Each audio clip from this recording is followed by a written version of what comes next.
History is not written in ink. It is carved into stone with the sword, painted in the blood of conquerors and the tears of the conquered. It is a grand chessboard where monarchs move armies like pawns. And the prize is not merely a crown, but the right to shape the destiny of millions. Look to the Indian subcontinent in the early 16th century. This was not a unified land but a fractured mosaic of warring kingdoms. In the north, the Delhi Sultanate, an aging giant, was dying. Its power rotted from within by conspiracy and incompetence. The Rajput princes, proud Hindu warriors, guarded their desert fortresses, but ever ready to tear at any who dared trespass. To the south and east, other independent kingdoms rose and fell like the tides. This land, Hindustan, was impossibly rich, glittering with spices, silks, and diamonds, yet fragile in its division. It was a priceless jewel, waiting for a hand strong enough to seize it. And from the windswept steppes of Central Asia, a storm was gathering. A storm that carried the blood of two of history's most formidable conquerors. Timur the Lame, the sword of Islam, who turned great cities to dust, and Genghis Khan, the terror of both Asia and Europe. This mixed bloodline flowed in the veins of one man, a dispossessed prince, a poet, a warrior who refused to bow. His name was Zahir-ud-Din Mohammed, but history would know him by another name, one that meant the tiger Babur. This is not merely a tale of invasion. This is the chronicle of the birth of an empire that would reshape the entire subcontinent for over 3 centuries. The Mughal Empire, a dynasty born from the mouths of cannons, built with an iron will, and which left a legacy as brilliant and as cold as the marble tombs they crafted. This is the story of the Padishahs, the emperors who were both enlightened rulers and tyrannical despots, sensitive patrons of the arts and cold-blooded murderers. They built the Taj Mahal, an eternal teardrop on the cheek of time, yet they also drowned the land in the bloodiest of fraternal wars. Join us on Dynast Saga as we turn the pages of the Mughal Chronicle to witness the glory and the tragedy, the creation and the destruction in a 300-year Game of Thrones where every jewel in the crown was paid for with a river of blood. A king is defined by his kingdom. But what becomes of a king who is robbed of everything when the throne of your ancestors is nothing but a distant memory? Do you surrender to fate, or do you make the world your battlefield to reclaim what was lost? For Babur, the answer was clear. He did not merely want to reclaim a kingdom. He would forge an empire. Born in 1483, Babur was a prince of the Timurid dynasty, ruler of the small kingdom of Fergana in what is now Uzbekistan. He carried the blood of Timur with pride, but that pride was no shield. At just 12 years old, he fought for his throne only to lose it. He captured Samarkand, the fabled capital of his ancestor, only to be driven out again. For years, Babur was a wanderer, a king without a kingdom, with only a loyal army and an unquenchable dream. He was the wolf driven from the steppes, but instead of starving, he grew more cunning, more dangerous. His gaze now turned south toward the promised landing of Hindustan. In the year 1525, having consolidated his power in Kabul, Babur received the invitation he could not refuse. A call from the disgruntled nobles of the Delhi Sultanate itself, inviting him to overthrow their Sultan Ibrahim Loy. It was a gamble for the highest stakes. Babur commanded perhaps 12,000 men, a paltry number against Sultan Loy's behemoth of over 100,000 soldiers and 1,000 war elephants. Any sane general would have deemed it suicide. But Babur was no ordinary general. He was a military innovator. He brought with him 2 secret weapons that would change the face of Indian warfare forever: artillery and Ottoman tactics. On the 21st of April 1526, on a flat dusty plain named Panipat, the destiny of India was to be rewritten. Instead of a foolish frontal assault, Babur established a formidable defense. He had 700 carts lashed together with leather ropes, forging a makeshift fortress. Between the carts, he placed his cannons, and behind them his matchlock riflemen waited. When Lo's massive army with its trumpeting elephants charged forward, It crashed against a wall of fire and steel. The roar of cannon used on such a massive scale for the first time on an Indian battlefield sent the war elephants into a panicked frenzy. They turned, trampling their own infantry underfoot. At that precise moment, Babur's elite cavalry archers, using the famed Mongol tactic of the Chalugma envelopment, swept around and slammed into the flanks and rear of Loy's disorganized lines. The chaos was absolute. By midday, Sultan Ibrahim Lodi lay dead alongside 20,000 of his men. Baba's gamble had paid off. Delhi and Agra fell shortly after. From the ashes of the Delhi Sultanate, a new dynasty was rising. The Mughal Empire had been born. The victory at Panipat was only a beginning. Babur was still a foreigner in a hostile land. The Rajput princes, led by the legendary warrior Rana Sanga of Mewa, saw him not as an emperor, but as another invader to be expelled. They forged a mighty confederacy, gathering an army that dwarfed Babur's own. In 1527 at Kanoa, Babur faced his greatest test. His soldiers, weary from the climate and intimidated by the Rajputs' reputation for suicidal bravery, were on the verge of mutiny. This was the moment where Babur's genius for leadership shone brightest. He stood before his men, renounced alcohol forever, and smashed his golden and silver wine goblets before them. He then delivered a speech that transformed a war of conquest into a holy war, a jihad. My friends, every man who comes into the world is subject to dissolution. How much better it is to die with honor than to live with infamy. Let us swear on the Holy Quran that none of us will think of turning his face from this foe until his soul is separated from his body. Inspired, his army fought with terrifying fervor. Once again, his cannons and superior tactics carved a path to victory. The Rajput confederacy was shattered. Mughal authority in northern India was now undisputed. Here lies the duality of Babur. His merit was undeniable. He was the architect of a new order, a military genius who laid the foundation for a magnificent empire. But his sin, in the eyes of many, was the brutality of conquest. Temples were destroyed to make way for mosques, acts that would carve deep religious scars into the soul of the land for centuries to come. Yet his greatest conflict was internal. He was the conqueror of Hindustan, but his heart remained forever in Samarand. He despised the heat, the dust, and the culture of his new domain. In his extraordinary memoir, the Baburnama, he wrote with a bitter nostalgia, "Hindustan is a country of few charms. Its people have no good looks, no social intercourse, no intimacy. They have no good horses, no good dogs, no grapes, musk melons, or first-rate fruit. In their gardens there is no beauty, no regularity." He built the first Persian-style gardens in India, desperately trying to recreate a paradise lost. This was the ultimate paradox of Babur, a conqueror who was an exile on his own throne. Babur would only reign for 4 short years. In 1530, at the age of 47, he died. Legend tells a poignant tale. His son and heir, Humayun, had fallen gravely ill. Babur, in desperation, circled his son's sick bed, praying for God to take his life in exchange for his son's. Soon after, Humayun began to recover while Babur fell sick with a fever and passed away. Babur's legacy was not cast in stone or marble, but in the seed he planted. He was a ruthless warrior, a brilliant general, a sensitive poet, and an extraordinary memoirist. He fathered a dynasty, but it was a fragile infant dynasty. He passed on to his son a crown, but it was a crown of thorns. He left behind a near impossible task to transform a violent foreign conquest into a lasting Indian empire. And that son, Humayun, would soon learn that inheriting an empire is infinitely harder than conquering one. History is often cruel to the sons of great men. They are forced to live in a shadow too vast. Every achievement measured against an impossible standard, every failure magnified. Humayun, the eldest son of Babur, was a tragic testament to this truth. He was a learned man, a lover of astronomy and the arts, but he lacked his father's ruthless decisiveness.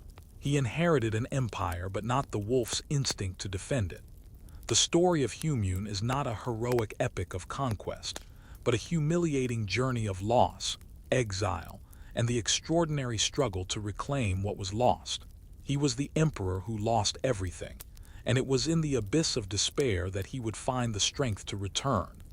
The empire whom Humayun inherited was a house built on sand. His own brothers Kamran, Hindal, and Ashkari constantly plotted against him. The Afghan nobles defeated by Babur were merely waiting for a moment of weakness to rise again, and the greatest threat came from the east in the form of an Afghan noble named Sher Shah Suri. Sher Shah was no mere rebel. He was a brilliant administrator and a military strategist, perhaps even Babur's superior. While Humayun wasted time and treasure on needless campaigns and opulent parties, Sher Shah quietly consolidated his power in the regions of Bihar and Bengal. Humayun, whose name means the fortunate, seemed to be cursed by misfortune. He was too trusting, too quick to forgive. He would defeat his rivals only to pardon them, allowing them to rise again and threaten his throne. He was also addicted to opium, a habit that clouded his judgment at the most critical moments. The inevitable collision came in 1539 at the Battle of Chausa, and again a year later in 1540 at the Battle of Kanau. The defeat at Kanau was a total catastrophe. The Mughal army was routed. Humayun was forced to flee for his life, nearly drowning as he crossed the Ganges River. The empire that Babur had bled to build had collapsed in just 10 years. Humayun, emperor of Hindustan, was now a homeless wanderer, a political refugee. Humayun's 15 years in exile is one of the most tragic tales in the Mughal saga. He wandered through the deserts of Sindh and Rajputana, hunted by his own brothers. His small band of followers dwindled away. It was here in this moment of utter destitution in 1542 that his wife Hamida Banu Begum gave birth to a son in the starkest of conditions inside a small desert fort. The boy was named Jalaluddin Muhammad. No one, least of all the fugitive Humayun, could have known that this child born in exile would one day be known to the world as Akbar the Great. Driven to the edge, Humayun sought a final refuge, the court of his father's traditional enemy, the Safavid dynasty of Persia. The Shah Tahmasp buffers agreed to help, but at a steep price. Humayun had to publicly adopt Shia Islam and promised to cede the strategic city of Kandahar to the Persians once his throne was recovered. It was a humiliation, but Humayun had no other choice.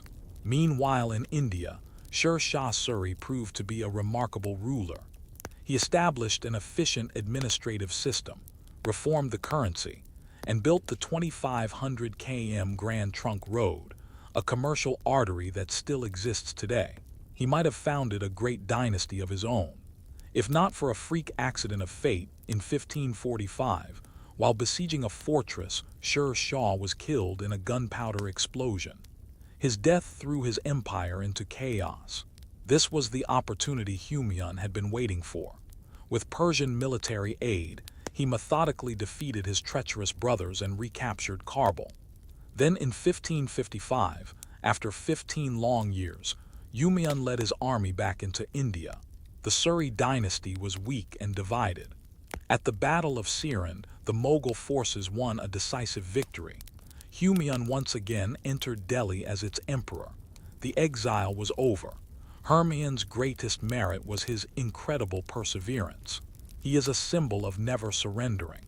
His sin was the indecisiveness and naivety of his early reign, which nearly erased his father's legacy. But fate had one last cruel joke to play.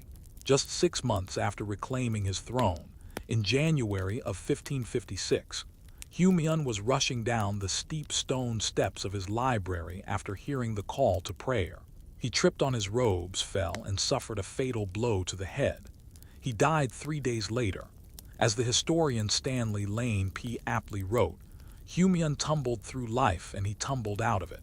He died leaving the throne to a 13-year-old boy in a situation even more perilous than the one he had inherited from Babur. But his time in exile had produced an yet profound legacy.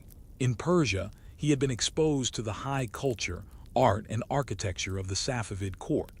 He brought back with him the finest Persian artists, architects, and scholars.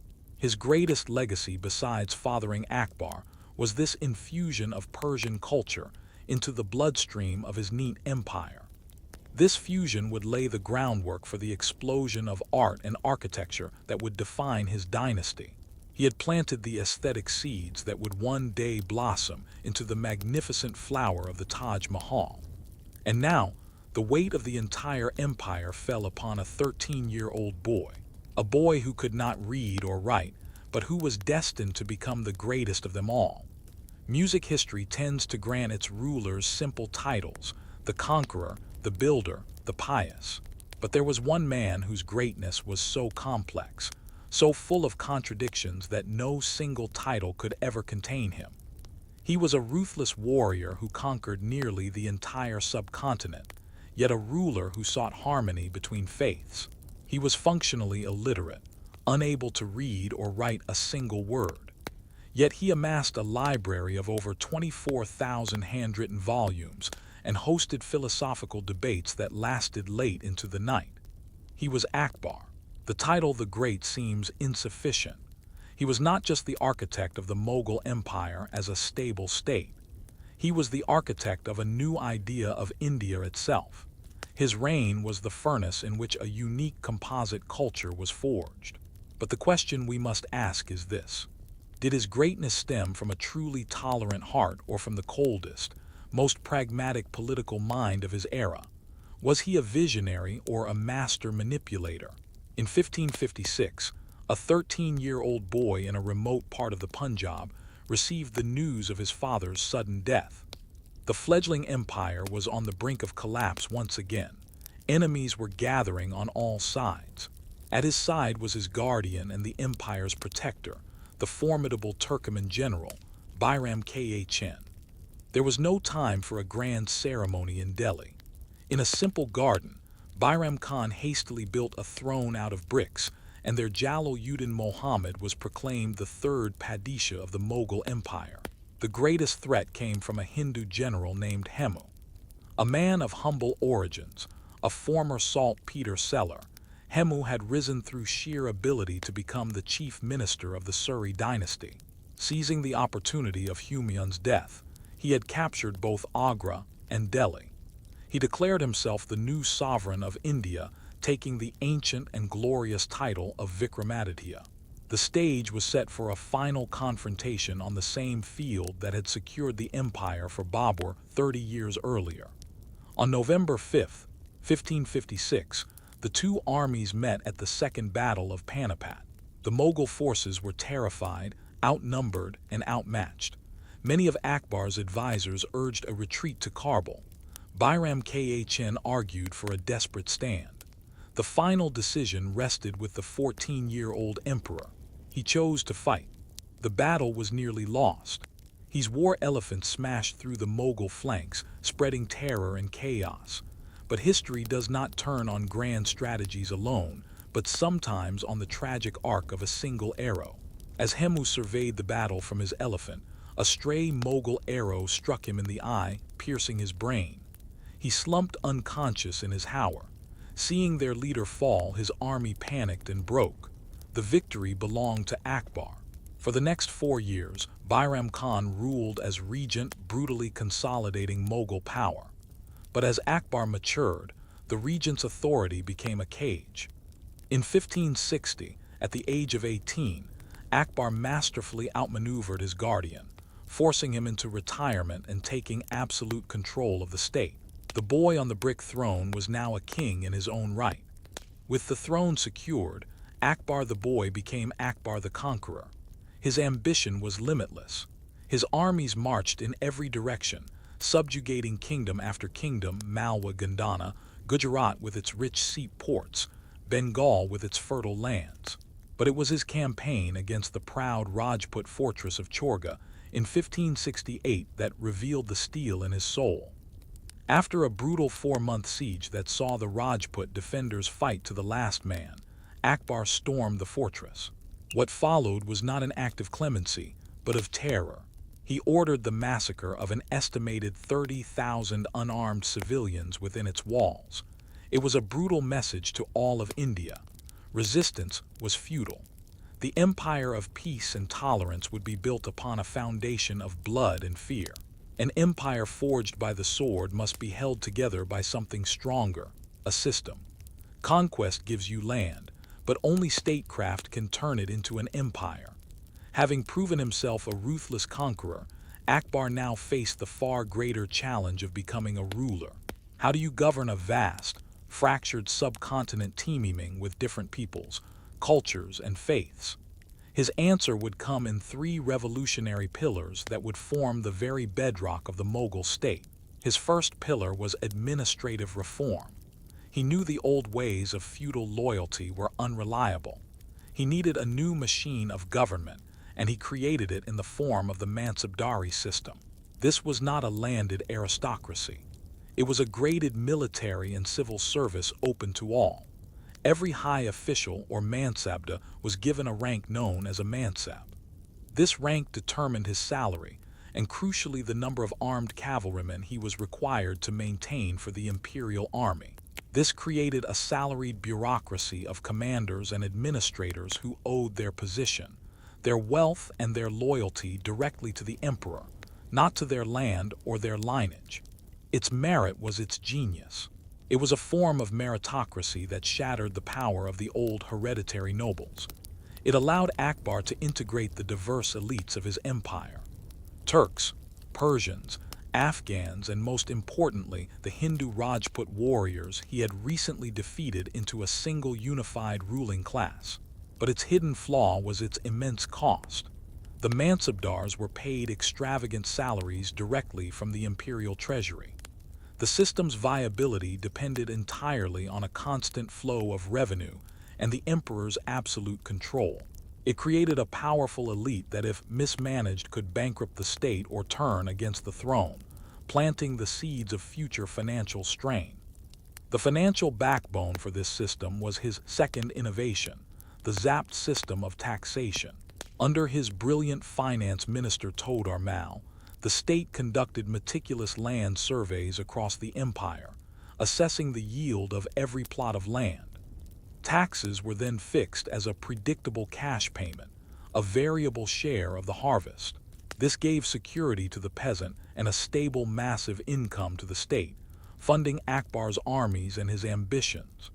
Akbar's second and perhaps most famous pillar was his policy of religious tolerance. This was born from a cold political reality. How could a Muslim dynasty rule a subcontinent where over 90% of its subjects were non-Muslims? The brutality of Chire had shown the cost of ruling by fear alone. He needed the loyalty, not just the submission of his Hindu subjects. He sought in his own words sulk or peace for all. This was not just an idea, it was state policy.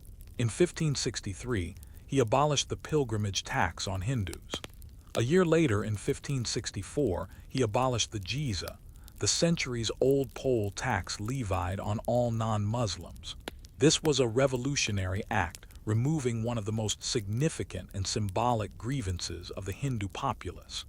He cemented this policy through politics, marrying several Rajput princesses, and critically allowing them to practice their Hindu faith within the walls of the imperial harem. His personal curiosity drove this policy further. In 1575, in his magnificent new capital of Fatehpur Sikri, he built the Ibadat Kharna, or House of Worship. Initially, it was a hall for Sunni Muslim scholars to debate theology. But Akbar, a man with a restless and inquisitive mind, grew disgusted with their dogmatic and petty squabbling. He threw open the doors. Soon the Ibadat Kharna was filled with Shia Muslims, Hindu Brahmins, giant monks with their faces masked, Zoroastrian priests, and even Jesuit fathers from the Portuguese colony of Goa, all debating the nature of God late into the night, with the emperor of Hindustan sitting in their midst listening intently. But here we must ask the critical question. Was this the act of a genuine spiritual seeker, a philosopher king searching for a universal truth? Or was it the master stroke of a political genius? The truth, like Akbar himself, is complex. The policy was undoubtedly a pragmatic tool to unify his empire. By positioning himself as the arbiter above all religions, he systematically broke the political power of the conservative Islamic clergy, the ulama, and made himself the sole fountainhead of authority.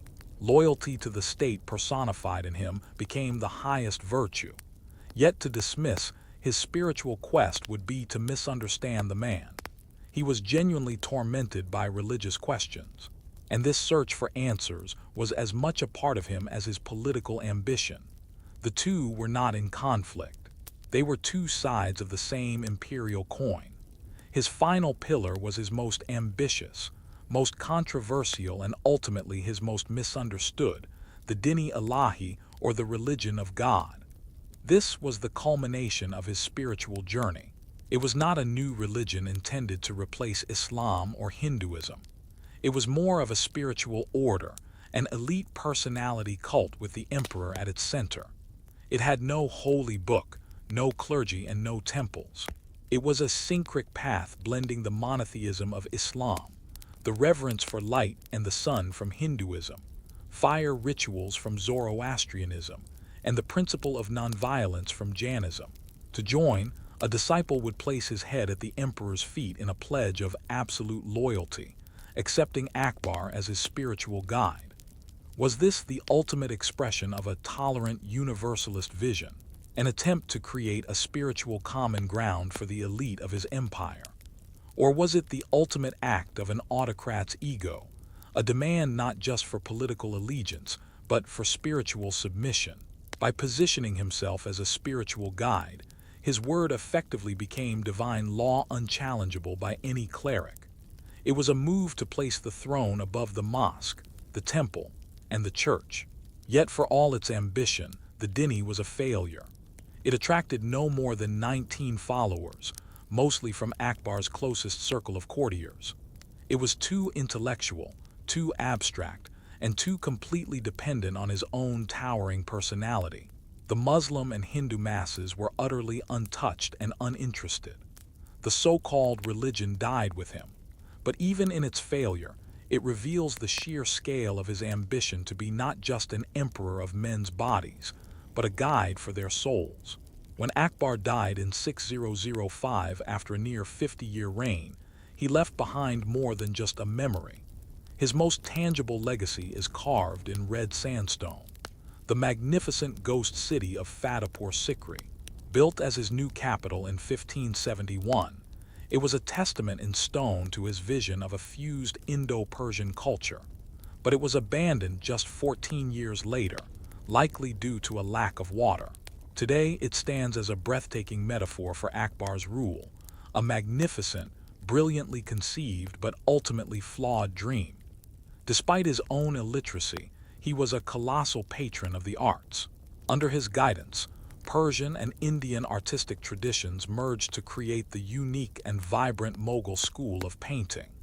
He inherited a shaky kingdom, little more than a name on a map.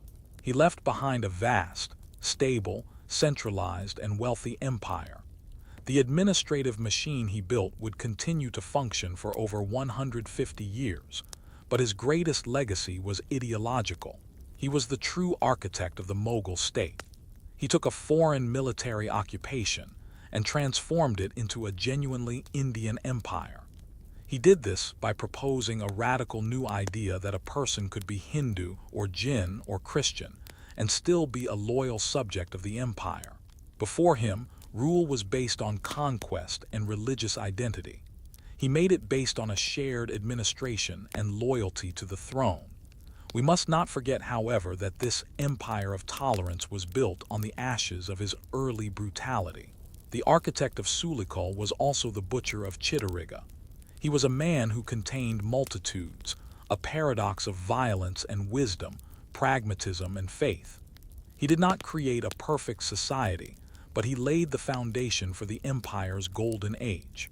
He created the stability and wealth that would allow his son and grandson to preside over a period of unparalleled artistic splendor and architectural wonder. After the conqueror Babur and the great architect Akbar, What role is left for the inheritor? The great wars of conquest were largely over. The machinery of state, meticulously built by his father, was running smoothly. Under the fourth Mughal emperor, the drama of the empire would move from the battlefield to the inner sanctums of the palace, a world of intricate art, lavish gardens, and deadly political intrigue. His given name was Salem, but upon his coronation, he took the title Jahangir, conqueror of the world. It was a name he would never truly live up to. His true conquests were not of land, but in the realm of art, culture, and nature.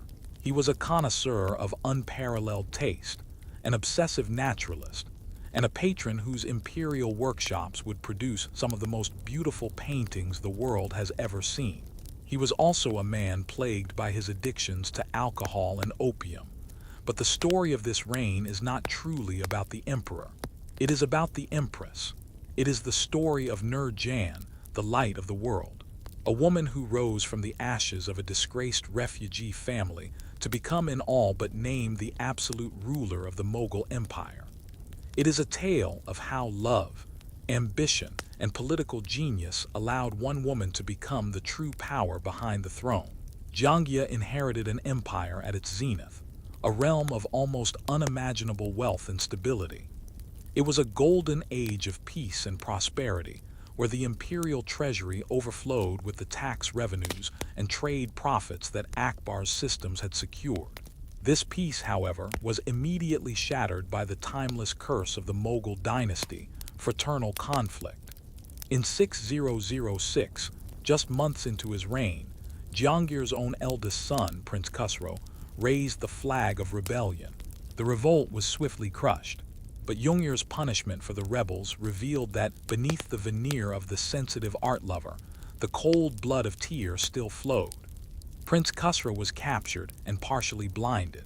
Then, in a horrific display of imperial fury, Jahangir forced his captive son to ride on an elephant down a long street, where hundreds of his supporters were being publicly impaled on stakes. It was a gruesome spectacle of writhing bodies and agonizing death, designed to extinguish any further thought of rebellion with absolute terror. It was into this court of immense wealth and brutal power that the first English envoys arrived, most notably Sir Thomas Roe, representing King James the Fervors and the fledgling East India Company. They came seeking trading concessions to the magnificent Mughal court. These Englishmen were little more than curiosities, humble petitioners from a small, cold island. No one at the time could have possibly foreseen that these merchants were the harbingers of a commercial power that would over the next 2 centuries grow to swallow the Mughal Empire whole. While Jahangir could be ruthless, his true nature was that of a connoisseur. His greatest passion was painting. He was not merely a patron. He was perhaps the greatest art critic of his day, claiming he could identify the work of any master artist in his employ by a single brush stroke. Under his obsessive eye, the style of Mughal painting transformed. The grand crowded battle scenes and historical epics of Akbar's era gave way to more intimate subjects, exquisite portraits that captured the psychological depth of their subjects, and incredibly detailed, almost scientific studies of birds, animals, and flowers. This was the undisputed zenith of Mughal miniature painting. But as the emperor's obsession with art, wine, and opium grew, a vacuum of power was created at the heart of the empire. And into that vacuum stepped a woman of unparalleled ambition and ability. Her name at birth was Mayor Unisa, the daughter of a noble Persian refugee who had sought his fortune at the Mughal court. She was first married to a Persian adventurer, but after he was killed, she, now a widow, entered the service of the imperial harem as a lady-in-waiting. In 1611, the 42-year-old Emperor Jahangir laid eyes on the 34-year-old widow. He was instantly captivated by her beauty and intelligence. He married her, bestowing upon her the name Nur Jahan, the light of the world. Nur Jahan was no mere consort, content to remain in the shadows of the harem. She was a political genius. As Jahangir's health declined and his addictions deepened, her power soared. She began to appear beside him at the Juroka, the imperial balcony from which the emperor showed himself to his people. She issued imperial edicts known as farmans with her own seal. Most remarkably, by 1625, new silver coins were struck bearing her name alongside the emperor's. This was an unprecedented, almost blasphemous declaration of power for a woman in a patriarchal Islamic empire. She did not rule alone. She formed an unstoppable political clique known as the Hunter with her brilliant father, who served as prime minister with the title Dare, and her shrewd brother Asaf Khan. To secure their dynasty's future, they arranged for Asaf Khan's daughter, the beautiful Mumtaz Mahal, to marry Jahangir's most promising son, Prince Khurram. For a time, Nur Jahan and her family were the undisputed masters of the Mughal Empire. Her merit was that she was a decisive and effective ruler who kept the machinery of state running smoothly. But her flaw was a limitless ambition that created enemies and fueled dynastic jealousy. The reign of Jahangir was a period of outward calm and immense cultural achievement, masking the simmering tensions within the royal family. It was an era that produced some of the most sublime art in Indian history, a testament to the emperor's refined taste and the empress's stable governance. The artistic legacy is clear. This was the golden age of Mughal painting, a period of unparalleled refinement and naturalism. The political legacy is far more complicated. While Nur Jahan's de facto rule provided stability for many years, her consolidation of power within her own family created deep resentment among the wider nobility. Her attempts to sideline the capable and ambitious Prince Khurram in favor of another prince, one married to her own daughter from her first marriage, poisoned the court with intrigue and set the stage for the inevitable conflict. In 1627, while returning from his beloved Kashmir, Jahangir's ravaged body finally gave out. The estate was gone. The moment he died, the vicious power struggle that Nur Jahan had both managed and exacerbated finally exploded. The chalice of power she had so carefully guarded was now up for grabs. The stage was now set for his most ambitious and ruthless son, Prince Khurram, to seize the throne through a campaign of blood and betrayal. He would be known to history by a different name, Shah Jahan.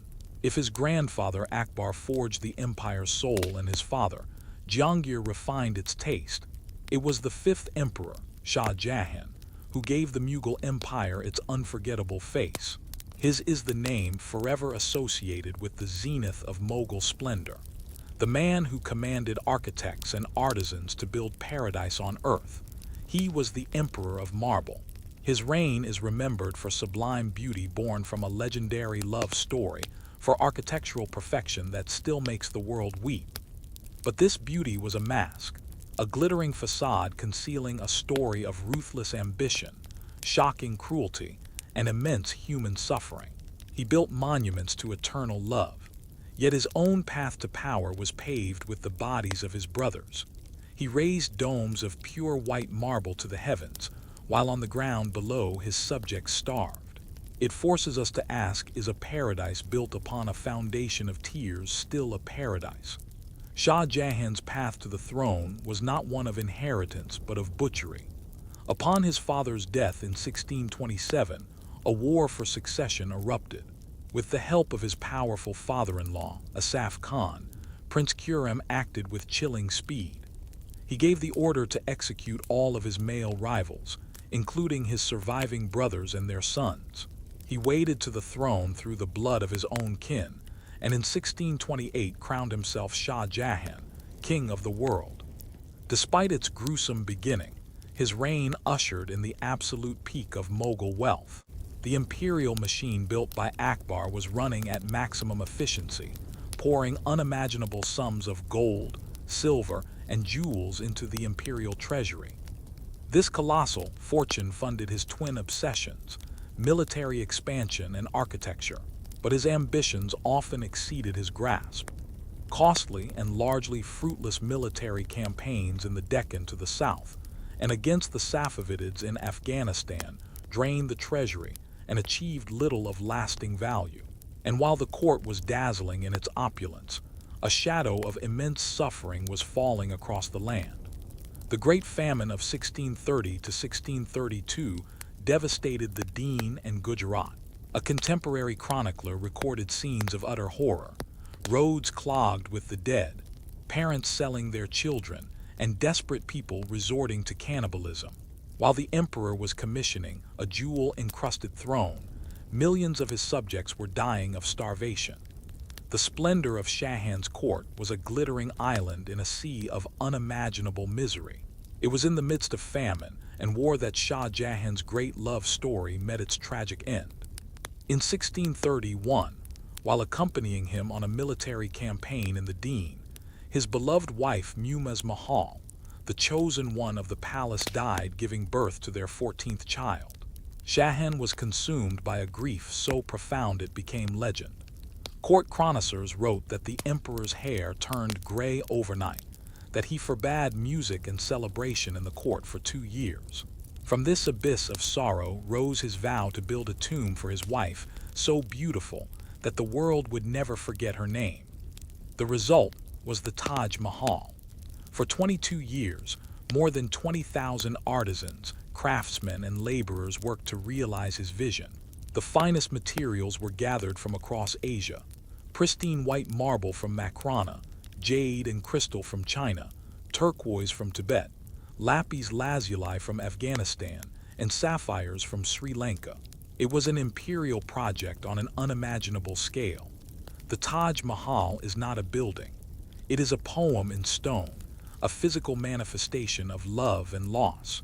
Yet, it is also an overwhelming symbol of imperial power and wealth, a declaration that the emperor of Hindustan could bend the resources of a continent to his will. It is a sublime paradox, a monument to eternal love, built with the treasury of an empire during a time of immense suffering. And the Taj Mahal was not the only one. Shah Jahan's obsession with building was boundless. He abandoned Agra and built an entirely new capital city for himself, Shahjahanabad, known today as Old Delhi. At its heart was the colossal Red Fort, a city within a city, and the Jamaid, the largest mosque in India. And for his own pleasure, he commissioned the legendary Peacock Throne, a marvel of gold and jewels. It was said to have cost twice as much to build as the Taj Mahal itself. Here lies his complex legacy. His merit is eternal.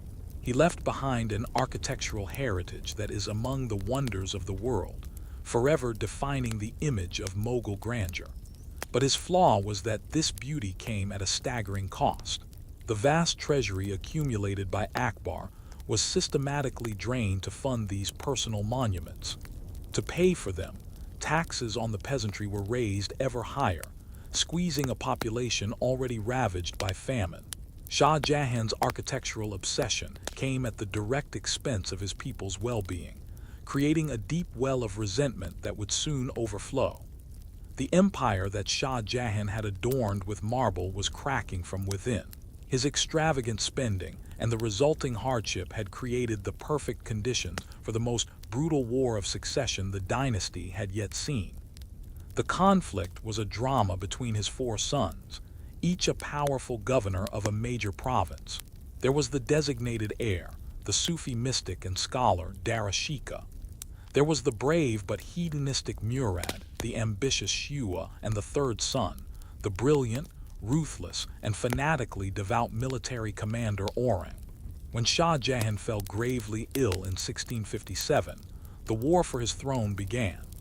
It was a war of ideology as much as ambition, pitting Dihar Shikoh's vision of a tolerant, syncretic empire against Aurangzeb's austere and orthodox Islamic puritanism. In the end, Aurangzeb's superior generalship and utter ruthlessness prevailed. He had his brothers hunted down and brutally executed one by one.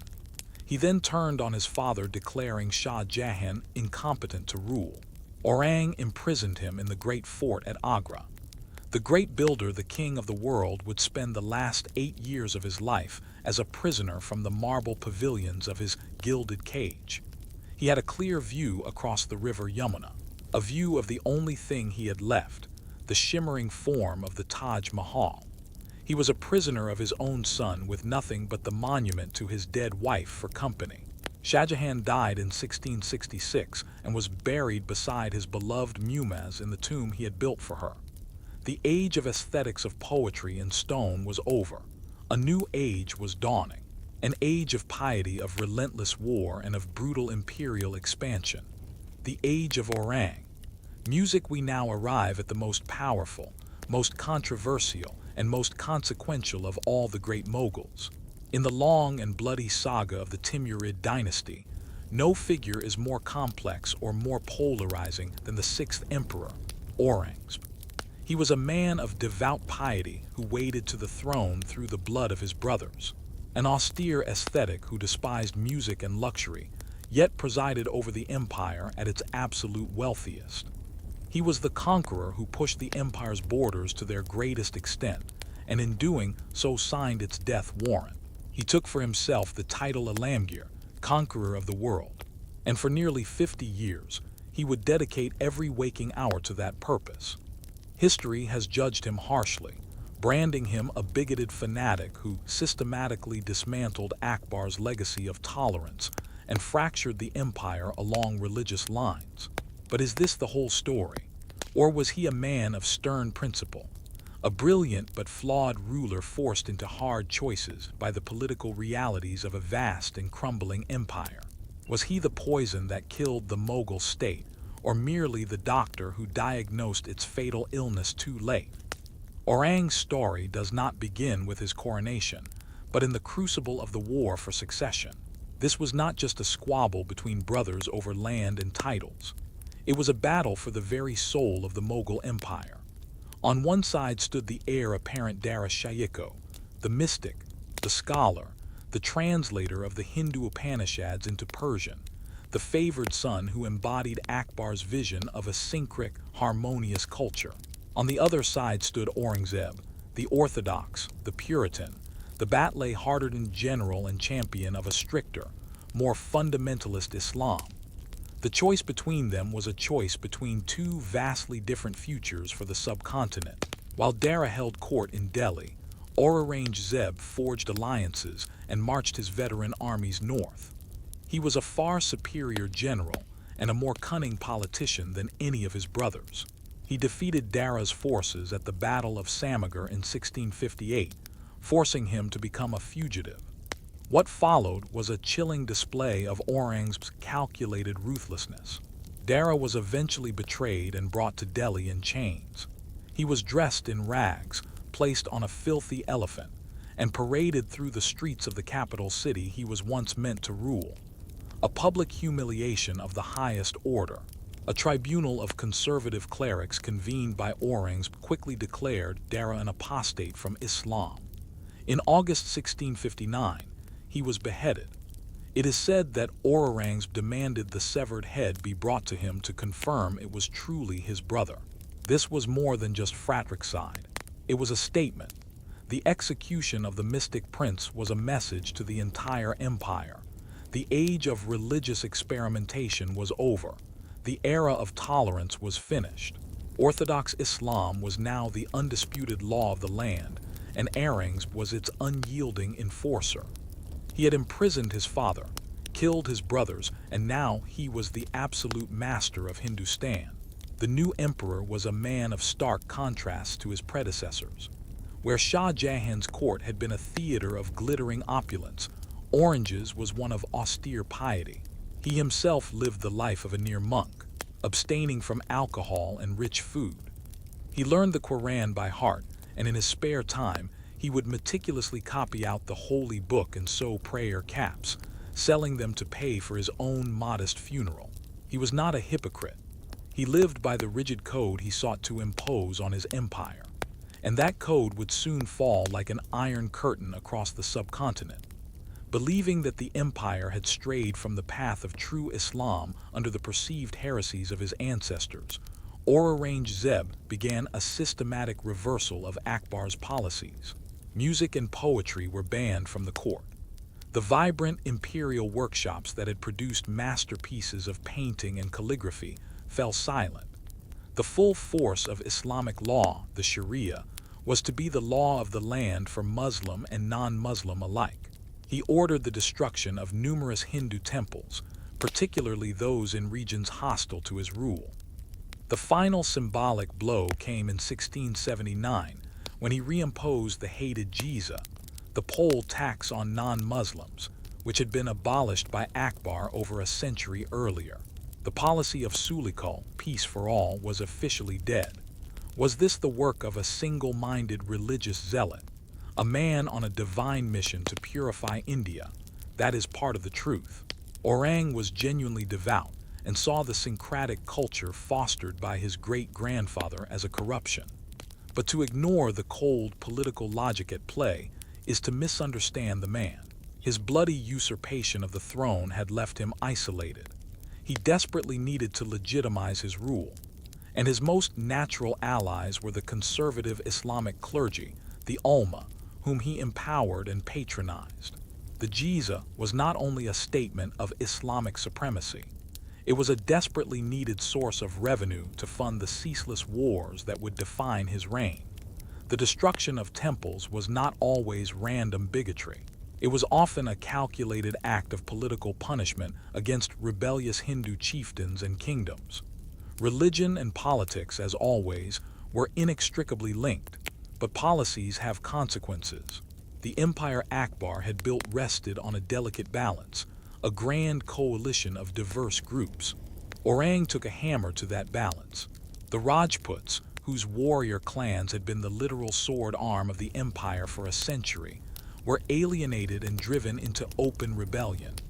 In the north, the Jats, a community of peasant farmers, rose up in a revolt that would simmer for decades. The most tragic and transformative consequence came in the Punjab. Aurangzeb summoned the 9th Sikh Guru Tegh Bahadur to Delhi and demanded he convert to Islam. The Guru steadfastly refused to abandon his faith. In 1675, Guru Tegh Bahadur was publicly beheaded in Delhi. This brutal act of martyrdom forever changed the Sikh faith. The Guru's son and successor, Gobind Singh, transformed the community from a peaceful spiritual movement into the Khalsa, a fiercely militarized community of warrior saints bound by oath to resist Mughal tyranny. Aurangzeb, in his attempt to enforce orthodoxy, had created a new and formidable enemy. But all these rebellions would pale in comparison to the firestorm brewing in the south in the rugged hills of the Deen. His policies had lit fires of rebellion across the north, but this was nothing compared to the inferno that awaited him in the south. For decades in the rugged hills and plateaus of the Deen, a new power had been rising. The Marathas, led by a brilliant and charismatic guerrilla leader named Shivaji Maharaj. They were waging a relentless war of independence. The Mughals derisively called him the Mountain Rat, a name that inadvertently paid tribute to his genius for hitting the slow, massive imperial armies where they were weakest, and then vanishing back into the hills. In 164, Shivaji had himself crowned as an independent sovereign, a Chhatrapati, a direct and defiant challenge to Aurangzeb's authority. In 1681, vowing to crush the Marathas and annex the last two independent sultanates of the Deen by Jaipur and Golconda, Aurangzeb made the single most consequential and ultimately catastrophic decision of his reign. He moved his entire imperial court, the grand army, and the vast machinery of state south to the Deen. He fully expected to return to Delhi in a few years victorious. He would never see his capital again. He would spend the last 26 years of his life there, a prisoner of his own obsession. At first, he was brutally successful. He conquered Bijapur in 1686 and Golconda in 1687. In 1689, he captured Shivaji's son and successor Sambhaji and had him tortured and executed in the most gruesome manner. On paper, it was total victory. The Mughal Empire had reached its largest geographical extent, but in reality, it was the beginning of the end. By destroying the established kingdoms of the south, he had removed all buffer states. By executing their king, he had ensured the Marathas would never negotiate. He had not extinguished the fire. He He had merely scattered its embers across the entire Deen, where it now became a people's war. With no center to attack and no army to defeat, the final 18 years of Aurangzeb's life were a grim, monotonous tragedy. The now aged emperor marched his colossal army endlessly from one mountain fortress to another, spending years besieging one fort, only to hear that another had been retaken by the Marathas behind him. It became a bleeding ulcer, constantly draining the lifeblood of the empire, its soldiers, its gold, and its morale. While the emperor was trapped in the south, the administration in the north began to crumble from neglect. The empire was rotting from its core. In the early days of 1707, at the age of 88, Aurangzeb finally died as he had lived for the last quarter century in a military camp in the middle of the Deen, far from the heart of his empire. His final letters to his sons are filled not with pride, but with a profound sense of failure and regret. "I came a stranger into this world, and a stranger I depart." He wrote, "I know nothing of myself, what I am, or for what I am destined. I have not done well by the country or its people. My years have gone by profitless." What then is the legacy of this colossal figure? At his death, the Mughal Empire was larger than it had ever been, stretching across almost the entire subcontinent. He was without doubt a colossally capable, disciplined, and diligent ruler who never indulged in the luxuries of his predecessors. This was his merit, but this vast empire was a hollow shell. This was his sin. His relentless wars had bankrupted the treasury that had once seemed limitless. His army was a demoralized and broken force. His orthodox policies had shattered the social contract of trust and coalition, built by Akbar, leaving behind a legacy of bitterness and revolt among Rajput's 6 Juts and Marathas. Here is the ultimate paradox of Aurangzeb. The most powerful of the great Mughals was also the architect of its ruin. He was a man whose formidable strengths, his piety, his discipline, his unwavering will, when untempered by pragmatism and compromise, became the empire's fatal weaknesses. He tried to hold the empire together by forcing it into a rigid mold of his own making, and in doing so he broke it. He left to his sons not a thriving state, but a vast, overstretched, bankrupt, and dying empire. The great Mughals were dead. Aurangzeb, the last of the Titans, had left behind a colossal but hollowed-out empire. What followed was not a dynasty of rulers, but of ghosts. For the next 150 years, a succession of phantom emperors would haunt the throne room of the Red Fort in Delhi. They were men trapped in their crumbling palaces, wearing a crown that had lost all meaning. Presiding over an empire that was shrinking by the day, the great game of thrones was over. What remained was the long, slow, and agonizing decay of its board.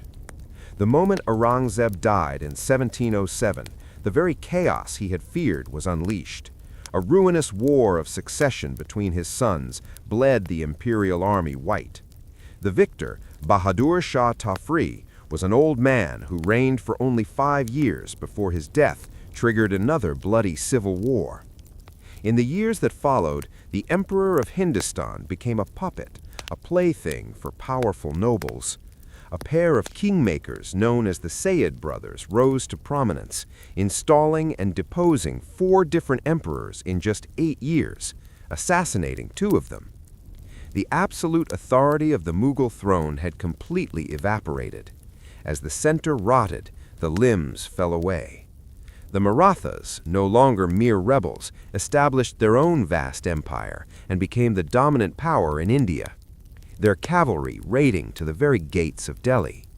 The governors of the empire's richest provinces, Bengal, Awadh, and Hyderabad, became hereditary rulers in all but name, pledging only nominal loyalty to the powerless emperor. The final catastrophic blow came from outside. In 1739, the Persian emperor Nader Shah swept into India with a devastatingly modern army. He crushed the pathetic Mughal force at the Battle of Karnal and marched into Delhi unopposed. After a riot broke out, Nader Shah unleashed his soldiers on the city. In a single day, an estimated 30,000 citizens were massacred. For 2 months, his army systematically looted the city. When he left, he carted away the accumulated treasure of centuries, including Shah Jahan's priceless peacock throne. The sack of Delhi was a wound from which the empire would never recover. Its wealth was gone, its prestige shattered, its military a joke. Into this power vacuum stepped the last and most patient of the players, the British East India Company. Methodically, they expanded their control. After the pivotal Battle of Buxar in 1764, the company became the master of Bengal and the official protector of the Mughal Emperor. The descendant of Timur the Lame was now a pensioner living on the charity of a British trading company. The tiger of Central Asia had become a pet of the merchants from London. By the 19th century, the Mughal Empire was a fiction, a kingdom that barely existed beyond the walls of the Red Fort. The emperor was a symbol, a relic of a glorious past. The final emperor was Bahadur Shah II, known more by his pen name, Zafar. He was not a warrior or a statesman. He was a talented poet, a mystic, and a calligrapher. In 1857, the Great Indian Mutiny, also known as the First War of Independence, erupted across northern India. As native soldiers, the sepoys rebelled against the brutal and arrogant rule of the East India Company, seeking a unifying symbol for their struggle.